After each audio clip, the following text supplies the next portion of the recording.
Vagdevi updates ఛానల్కి స్వాగతం. DSC 2024కు సంబంధించి లేటెస్ట్ అప్డేట్స్ పరిశీలిస్తే, ఇంతకుముందు ఉన్నటువంటి అప్రెంటిస్షిప్ విధానాన్ని ఈ ఏడాది డిఎస్సిలో మళ్ళీ ప్రవేశపెట్టారు. 12 సంవత్సరాల క్రితం ఈ విధానాన్ని రద్దు చేశారు. అయితే దీనికి సంబంధించి తొలి ఏడాది ఎంత ఇస్తారు, రెండో ఏడాది ఎంత ఇస్తారు అనేది అభ్యర్థుల్లో సందేహాలు ఉన్నాయి.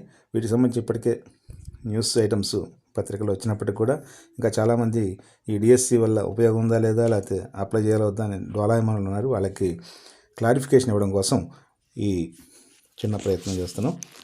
అయితే ఈ అప్రెంటిస్షిప్ ఎలా ఉంటుంది, అది పూర్తయ్యాక రెగ్యులర్ ఎలా చేస్తారు, ఇవన్నీ కూడా కొన్ని మీ ముందు ఉంచుతున్నాం. అప్రెంటిస్షిప్ సమయంలో ఇంటర్నేషనల్ బకలారియట్ అంటే ఐబీ కరికులం, అలాగే పెడగాగి, బోధనలో డిజిటల్ టెక్నాలజీ, అలాగే టోఫెల్, వీటితో ఆంగ్ల మాధ్యమం బోధించడంలో నిపుణత, వీటిపైన శిక్షణ ఇస్తారు. అలాగే అప్రెంటిస్షిప్ విధానం తీసుకురావడంతో ఉపాధ్యాయులకు విద్యార్థులకు మధ్య మన గ్యాప్ని తగ్గించడం కోసం, అంటే ఈ టీచింగ్ మెథడ్స్ని ఇంప్రూవ్ చేయడం కోసం పాఠశాల విద్యాశాఖ కృషి చేస్తుంది. అప్రెంటిస్షిప్ సమయంలో గౌరవ వేతనం అంటారు దీన్ని. సెకండ్ గ్రేడ్ టీచర్కి అయితే బేసిక్ 32,670 బేసిక్ పే ఉంది ప్రస్తుతం. దీంట్లో 50% అంటే 16,335 రూపాయలు మొదటి ఏడాది వస్తాయి. రెండో ఏడాది 19,620 రూపాయలు వస్తాయి. స్కూల్ అసిస్టెంట్స్, టీజీటీస్కు మొదటి ఏడాది 22,285 రూపాయలు, సెకండ్ ఇయర్ 26,742 రూపాయలు వస్తాయి.